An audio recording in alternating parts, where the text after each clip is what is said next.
Bernardo magsasama sa iisang proyekto.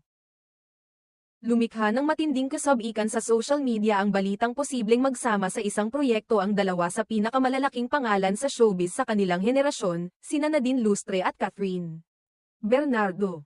Ang mga tagahanga ng dalawang kapamilya actresses ay agad na nagbunyi at nagsimulang mag-espekula ng may mga lumabas na larawan at palatandaan na nagsasabing tila may nilulutong proyekto ang dalawa. Sa isang post mula sa ABS-CBN at Star Magic, makikitang ibinahagi nila ang isang letrato ng pintuan ng isang taping tent kung saan malinaw na nakadikit ang mga pangalan ni Nadine at Catherine.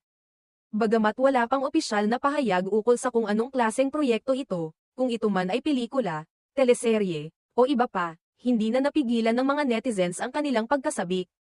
Para sa marami, ito ay isang dream collaboration na matagal na nilang inaasam. Matatandaang nito lamang mga nakaraang buwan ay nakita nang nagsama ang dalawang aktres sa isang